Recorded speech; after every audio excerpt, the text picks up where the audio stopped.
Hello, hello, hello. Hi. Charlotte, an absolute pleasure to have you with us today. Hi, thank you so much, Griselda, for having me. You caught me taking a quick screenshot. It's so important that we do that. Yeah, exactly, because you'll be on my Instagram. Fabulous. So we have some people joining us live. So we like to do these conversations live so people can ask questions as we go through the interview. So I'll just do my quick intro. Welcoming everybody to today's In Conversation With. And I'm delighted to have the absolutely fabulous Charlotte Carroll with us today. Typically, most of our guests have been from strictly business, but I see your business and creative, which is fantastic because you're going to give us insight into the industry. And for those joining us for the very first time, this is a Forward Ladies podcast and interview. You can find a recording of this interview and other interviews we've done in the past on our YouTube channel and on Instagram and podcast and iTunes. So please subscribe and give us a thumbs up if you like what we're doing. And also you can head over to our website, forwardladies.com, and sign up to be a free member because we're a community of fabulous women and we'd love you to be part of us as well. So if I were to read Charlotte's bio, I think we'll lose like 10 minutes of this session. That's too kind. That's too kind. Because you've got some amazing first under your belt. And you seem so young as well to have achieved all the things that you've achieved. Oh, thank you. Yeah, I was busy from the word get-go, straight from school, straight from uni. So yeah, I hit the ground running. Fabulous. So somebody looking at this and reading the first line on the bio will think, oh, she's an actress. She must have everything already sorted. So give us a big of a backstory that people may not normally know. Backstory from where? From the beginning till now? Kind of. Yes. How whistles. Yes. Amazing. So I started in advertising. Well, first of all, this is where the business gets split with the creativity. It was at A level. Instead of doing 3, I did 4. I did 2 creative and 2 business or, school-wise. So I did art and photography, and then I did economics and English. And then I carried that through to university. So I did advertising, which is half creative, half business. The truth be told, I didn't get into St. Martin's, and that was fully creative. And then I did get into LSE for economics, but I thought I can't hack that because there's not enough creativity. So you've got fully art on one side and you've got fully economics on the other. And then in between, you've got creative advertising strategy, was exactly what I studied at UAL, which is a fantastic university, which really does actually support the students in going forward very, very, very quickly because of the university ties. So after I left uni, I worked for Mother, an advertising company in London. Got hired, but said gratefully no. I don't know what I was thinking, but anyway, I just said, I've been studying advertising for 3 years, and this will be like my life forever if I stay here. So I'll come back. Thank you very much. So I left. I started an app business called Sneezing Panda. Again, I was on the creative side, and then I was feeding it information and business tactics from other people, my partners.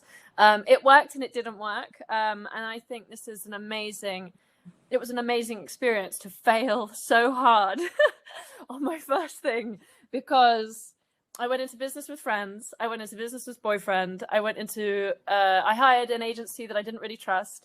I signed a contract that I didn't really read. Basically ticks all the boxes. So the agency I didn't really trust became true. It fulfilled its prophecy.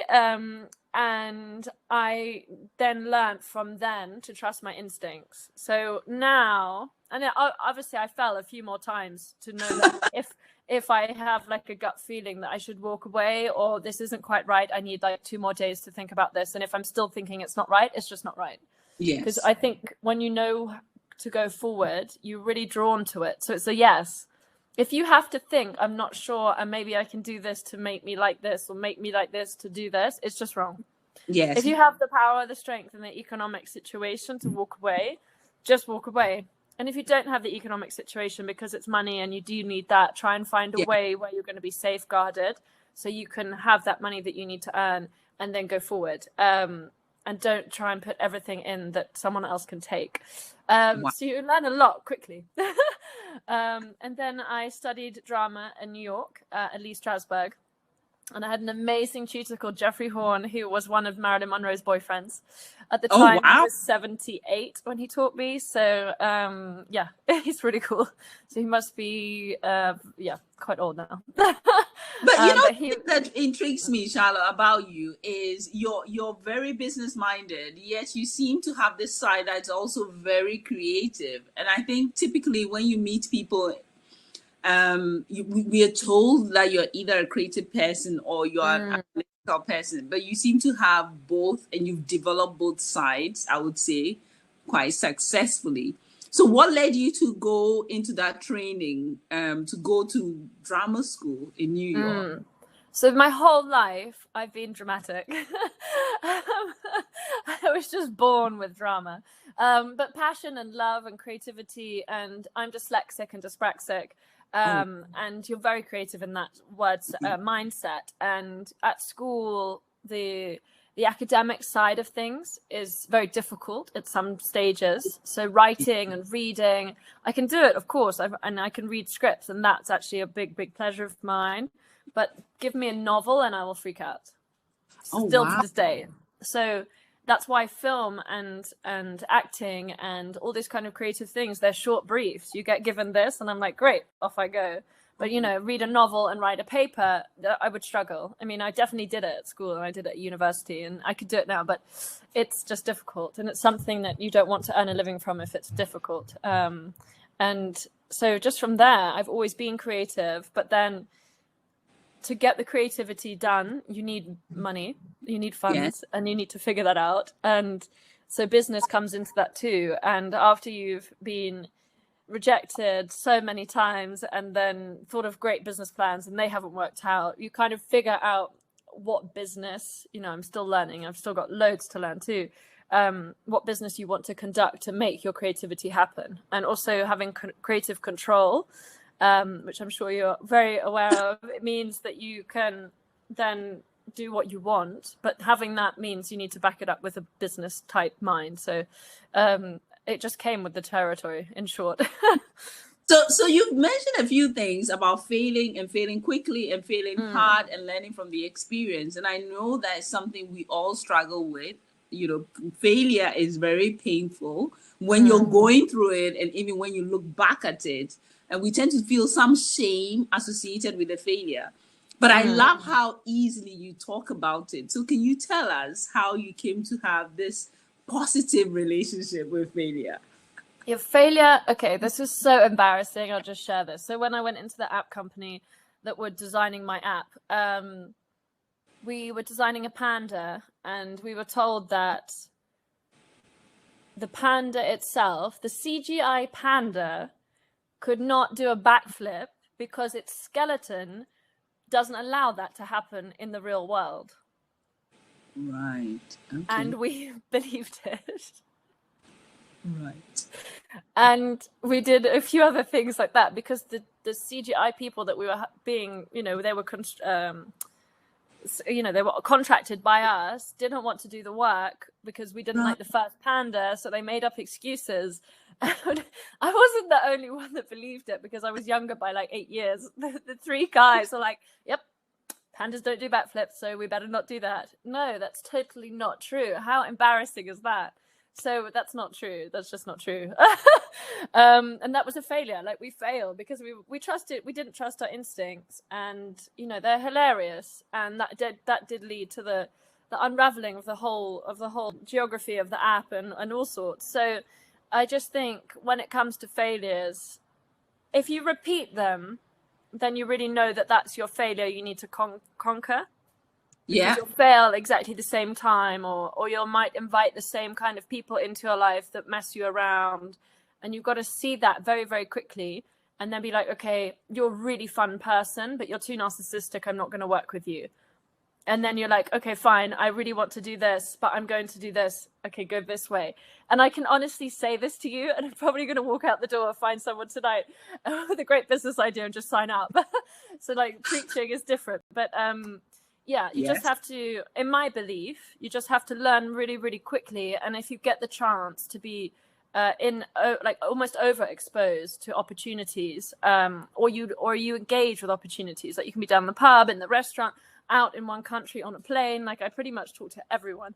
And then, you know, that's where they come, and you know, things don't work out quite quickly, and then I learn not to talk to everyone all the time, and now I'm like being more specific, that if I have an idea, I should contact the people that do the idea and that have done the idea before. That's another key thing. Always choose someone that's done it before, because they'll be wiser than you. Even though you haven't done it, your idea might be great, and it will be great, but you need someone who's been there before to guard you from the vulnerabilities that you're about to experience.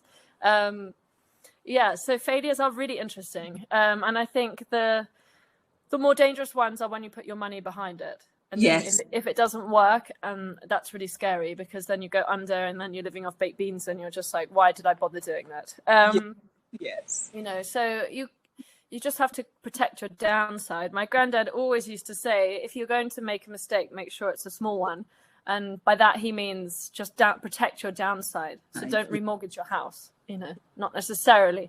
You do hear of these amazing tech stories, startups. Yes. And then now they're worth like $1 billion. But they probably knew exactly where that should go, and that's their complete environment. So, you know, pulling an app company out of a university, which is what I did, wasn't the best thing to do. So. But it's offered you the fantastic experience that you've then built on to go on and have the successes that you've had. Yeah.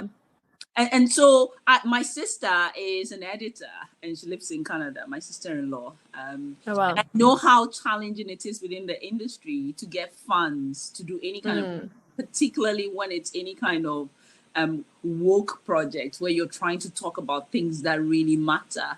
So in your experience, I know you've done a film, and we'll talk about the documentary you've done, the topic documentary, but I know a lot of the projects you've done typically will need a lot of funds. Can you just share how you went about that? Because I know for a lot of people, that is a huge barrier. You know, the fear is a huge barrier. And then even if you decided to do it, I had the guts to do it, who is going to invest in it? Where am I going to find the money to do it?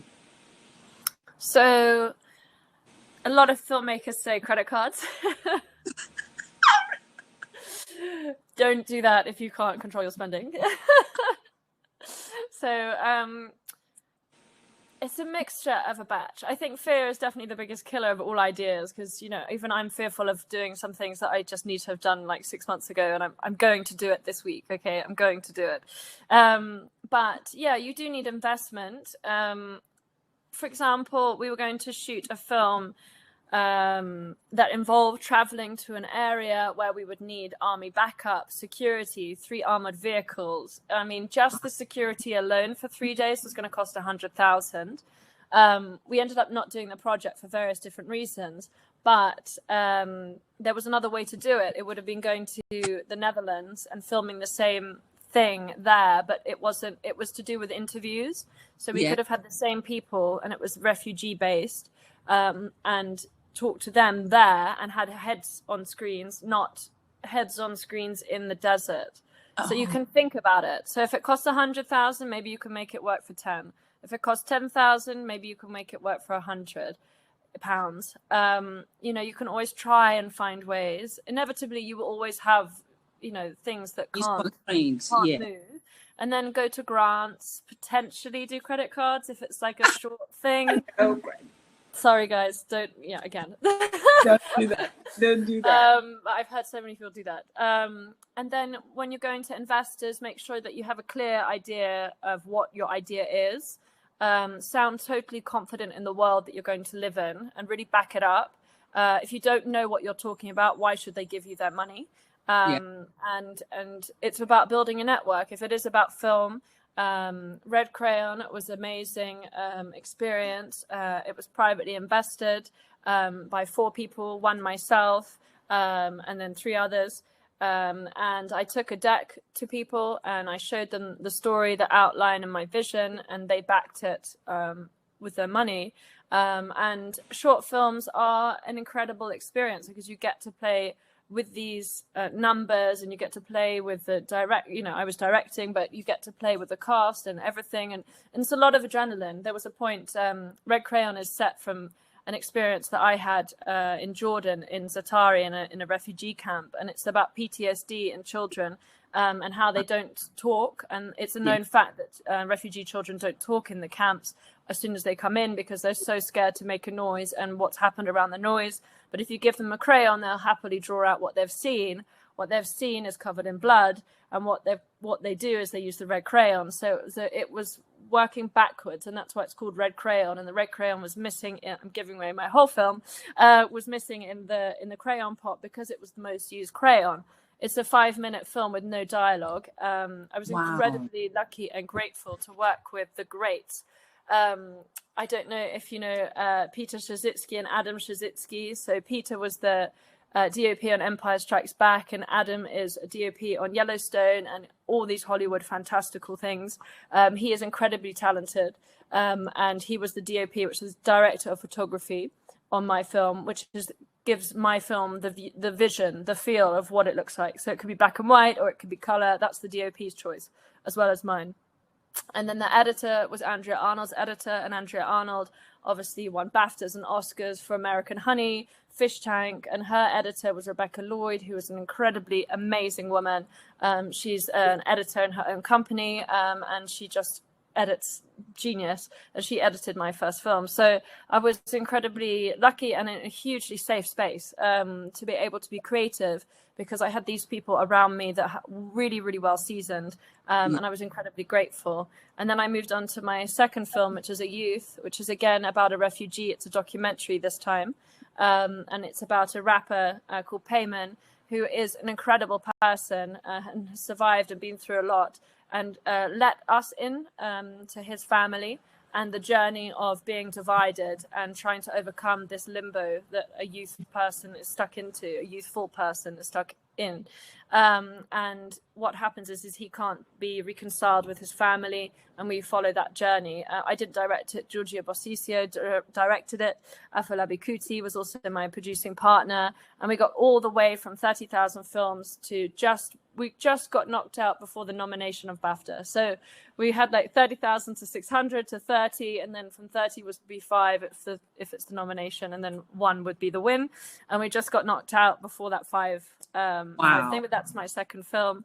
And then my third film is what you mentioned, which is the topic about an ectopic pregnancy. So what is driving you to make these movies, these documentaries, these stories, to tell these stories? What's the drive, the personal mission? So there's a big mission to make art bigger than itself. So I love to make films with a bigger message, with something that can help. My next project is a script that I'm writing about dyslexia and dyspraxia, and I want to help and shed light on how brilliant. People are like, oh no, don't say that. And I'm like, well, it's not an excuse. I'm not saying I can't spell that because I can't spell that because I'm dyslexic. I'm saying I am dyslexic. I have got superpowers, but spelling isn't one. Sorry. Please bear with me, politely, but it's just, it's not going to happen for me. But if you want me to get through the door or lead a team, and I think that's very important. All of my films, I take great pride in bringing young women onto the film set and giving them exposure to the film set, and hopefully they can look up to me as a bit of a leader, as obviously you've got a theme, and it's quite incredible seeing these young women grow, because they start around school age, finishing 17, finishing school age, and we may have met through somebody, through a parent's friend or whatever, and they come onto set. I have an amazing friend who came from my boarding school, Gresham's, and then worked for me for a month, then worked to a top legal firm, which I introduced her to. Then she went to Burberry, and then she's gone to one of the biggest photographers in the world. And we still keep in touch. So that was an incredible experience, and still is, to be able to give a shortcut of all my mistakes to somebody, so they don't make don't make their own. Well, they make their own, but they don't make my silly mistakes. And then they get further quicker, potentially. So it's very interesting. Yeah, and it's very important that you mentioned the superpowers you have, being dyslexic and dyspraxia, because businesses, there's a drive now on inclusion, as we know.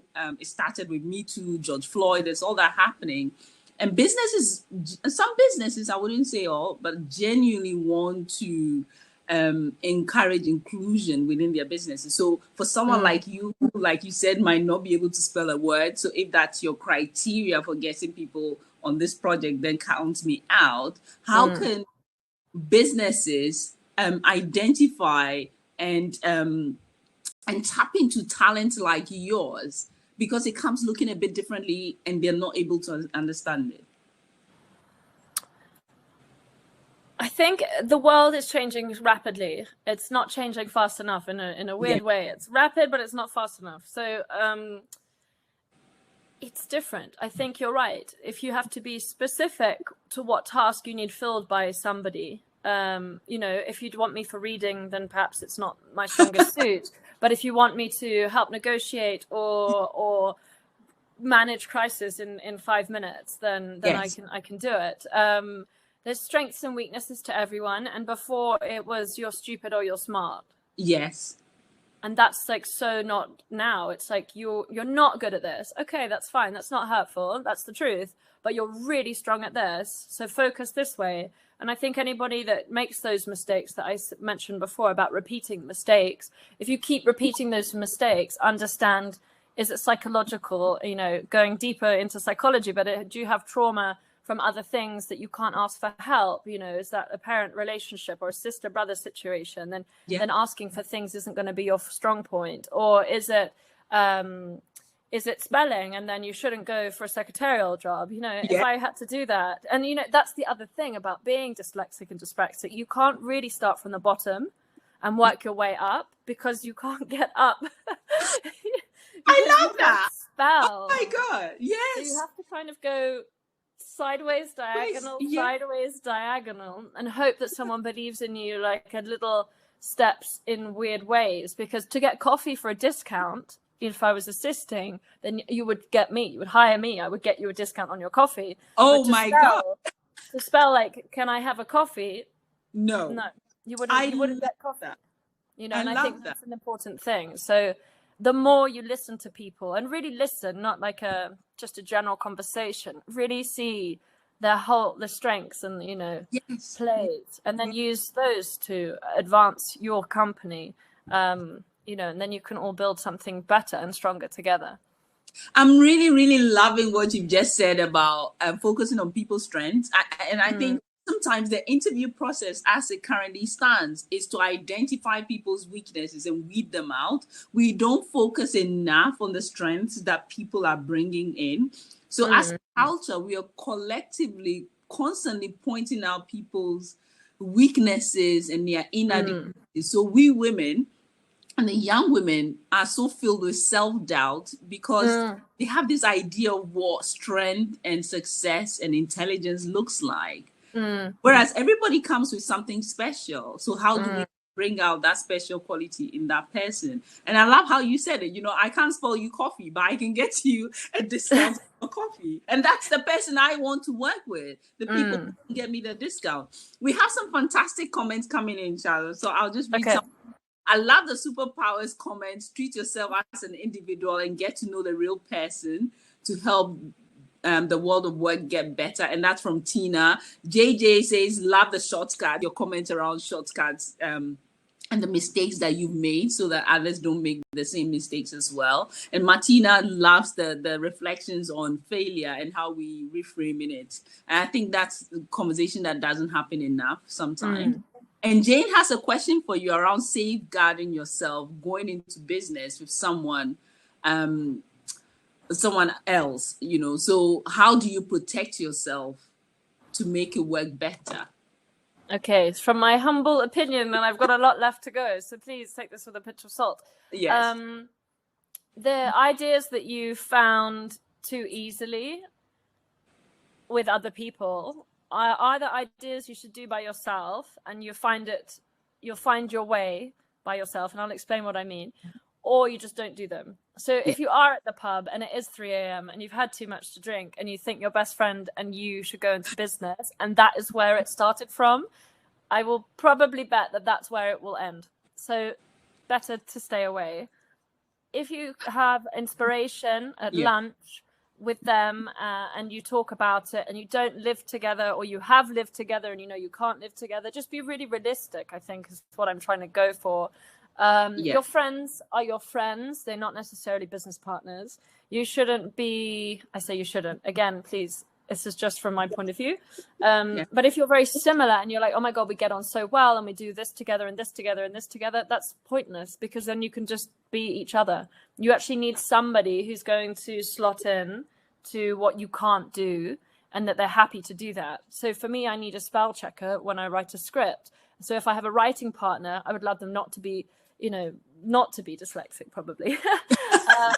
And then we can go this way forward, and probably as a friend, correct, that's fine, but close friend, probably not. So you want a filter system of, yes, I know you, you're a safe person, and then, okay, no, you're not in my inner circle because we'll fall out. I need to be able to say that plot line stinks, you're not doing that, what do you think? You do need to have arguments. You do need to have that safe space to say what you need to say without repercussion of, I'm not going to see her mum next Thursday, or the dishes will be smashed when I get home. Like, that's just not where you want to go. So always think of an idea, find what you need first by writing a list, and then seek those people out properly, not just because they live next to you and it's easy. Those relationships never work. Fabulous advice. Thank you so much. And so we want to now touch on adversity and challenges. And we're going to talk about a very personal one, which might be triggering for some people. So please bear with us. So Charlotte did a documentary called The Topic, and you can go to thetopic.co.uk. Is it .co.uk or .com? To actually watch the 70-minute documentary she's made about her experiences having ectopic pregnancy and being diagnosed with endometriosis, and then ultimately having a miscarriage. I had a miscarriage a few years ago, and we don't talk about this enough in business. And sometimes when we talk about challenges and setbacks and adversity, we make it all very separate from the body and the mind. It's something that happens outside your body. So I love that you've opened the space for us to have a conversation about it. But the thing that struck me most watching that documentary was that going through all that pain, you actually brought out your phone to record it. What made you do that? When I was at the last thing I said to do was to film it. That's a good question, and a great question, because I was in so much shock that I had so little control over a situation. And I have said this before when I've spoken to other interviewers, and I just think it's so important, because I think there's a lot of things that we're taught at school, like you get pregnant or you don't get pregnant. Don't get pregnant before X age. Use this to not get pregnant. Then you get pregnant and then you have a family. That's it. I mean, that's ridiculous. That is only it. I mean, when you get pregnant, this can happen. You need to get to 3 months and then you can feel a bit safer. Then you need to get to 6 months, then you can feel a bit more safer, and then you can go from there. Like, unless I was daydreaming, which is possible, but I think when I was growing up, and I did have a very good education in a multiple of varied of schools, like I went through every single kind of school you can imagine, and not for naughty reasons, my parents got divorced, and it's just a thing that I didn't know. Okay, I understood geographically where an ectopic can happen, which is in the fallopian tube and the egg gets stuck, but I didn't understand what then would happen to me. So if you have these kinds of pains, which is early bleeding, but light bleeding, because I didn't know I was pregnant and I was 8 weeks pregnant. Back pain, that's like a niggling kind of, I need to go see a chiropractor pain. Again, nothing abnormal. A bit of dizziness and maybe sore breasts. Or you can have one of them or all of them. It's a mixture. But I had all of them by the time 8 weeks hit. And I then became in so much pain, I had to get to the hospital. And at the hospital, then they said, you're pregnant, which I was like, no, I've never been pregnant before. We're not trying. It's totally fine. And I was like, oh no, go pee on this. And I was. So I was like, of course, the first time I find out I'm pregnant is in a hospital. That's not dramatic enough. But anyway, so we looked at each other, my husband and I now, and we're like, oh my God, we can get pregnant. That's so exciting. And then the doom hits of, oh my God, this isn't staying. And that's really sad. But then that's exactly when I started to film, because I was scared. The phone is the equivalent of a Tamagotchi pet for me, I think, because, you know, it's there and you're always holding it. And I've heard of these amazing rehab centers in America that make you hold a wooden shaped thing if you're so attached to your phone. So there's a lot of psychological comfort with the phone, and the phone is there. Plus I'm a filmmaker, and plus this is a non-budget film.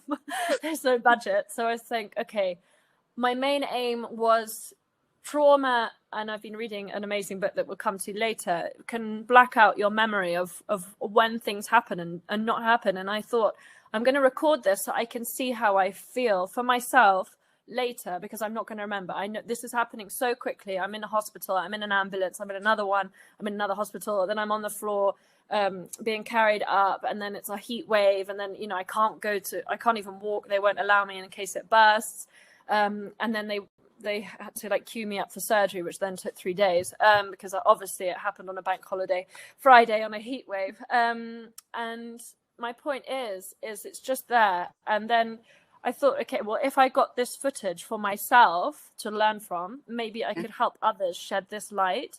Because if I hadn't left it 8 weeks, it would have been a different story. I would have been treated sooner, way, not an emergency. Yeah. You know, if I had left it a bit longer and that had burst, if I didn't get to hospital in time, that's fatal. And that's what we need to realize. Like, when they said that, I was like, wow. And then they took a fallopian tube from me, and then I burst. That made me crack, actually, because I burst into tears. I was like, oh my God, I've not even started my reproductive journey, and now I'm 50% less fertile, and I was just going to lunch in Notting Hill. What the heck? And the nurse was very sweet and was just like, no, you're not 50% less fertile. It only affects you like 10 to 20%. Just so happens exactly 1 year later to the day, I actually got pregnant. I found out I was pregnant. So the nurse was right. And there was a, happy story, not an ending, a new beginning, but it was really quite fascinating. And I think to be able to see that and re-see that and re-see that, and this film has gone into schools to teach boys and girls from 15 upwards that this is something that can happen to a woman. And men are very in tuned and they're very intuitive, and we don't give them enough credit for that. And, and women are too. And it's this balance of, I was reading the other day that we mustn't shun young boys, because we need to put emphasis on women, and we need to women leadership, and we do need to do that. So when I'm saying that men's intuition isn't heard enough, I'm not trying to detract from that. It's just a generation of young boys, 10 upwards, or any boy, must be appreciated so they can feel that there's a safe space for the women to grow powerful. Like, teach the young boys that women have a powerful voice as well, and then we'll get the powerful women through. So it's very interesting going back to the school and starting from the beginning, I think. Yes. So from this experience, watching the video, what I heard and what I took away, it's an advice that I was given by an older woman. The best advice always tends to come from the aunties and the women who have gone before us. And she told me to always listen to my body, because sometimes I think we're busy, and in our minds, in our heads, we're just trying to get things done. We're moving on from one project to the other. We ignore the signs, our gut feeling, we ignore our body, and we just think, a hospital will be able to tell us. Will be able to tell us if we weren't well, or ignore things until a limb has fallen off. If it's not falling off, then we still carry on. And yes, watching the documentary, what struck me was that we should be paying more attention to how we're feeling on a day-to-day basis, because then we can pick up all these signals before they become too late. Exactly, that you hit the nail on the head, because I just thought, no, it's just this. And I think we are taught, like, oh, just stomach it, like, just shush and be strong. Continue. Be strong, but actually there's nothing in that being strong, because you're going to then be catatonically weak when you're in hospital for like 2 weeks. So really it's about removing the obstacles. Like, you're a high-speed train, and if there's an obstacle in the way, you're going to cause a crash. So and there is the obstacle, something's happened. So if you understand that sooner, you can stop the train, remove the obstacle, and then keep going and on your train track. And I think that's what we really need to know, that it's fine to go to the doctors 18 times. If you feel that's necessary, go. That's what they're there for.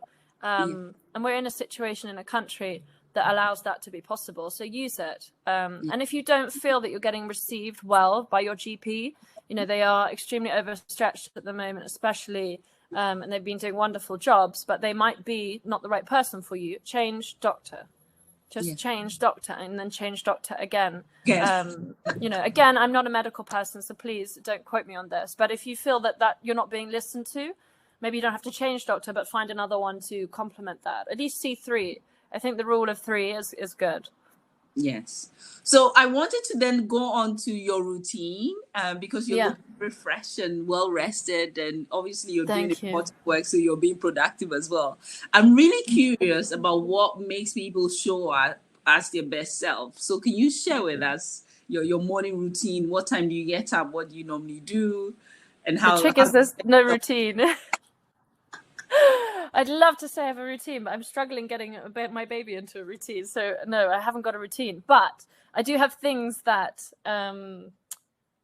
instead of a routine, I have things that I go to.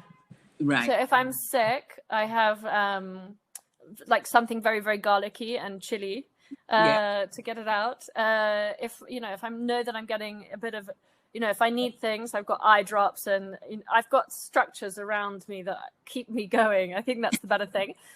Great makeup if you're really tired, because I have a 3-month-old, so I haven't slept. Yesterday I did sleep, so that's good. But generally not so much, not more than 3 hours, which most people can understand that isn't very difficult. As you said, you've got 2 kids next door, so you'll also know.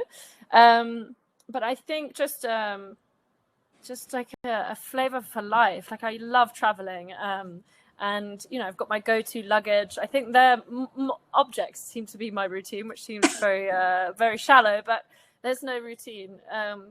There's no routine, because sometimes I need no sleep. At a film festival, I know that I need no sleep, because I know that I need to go and talk to everybody and be around.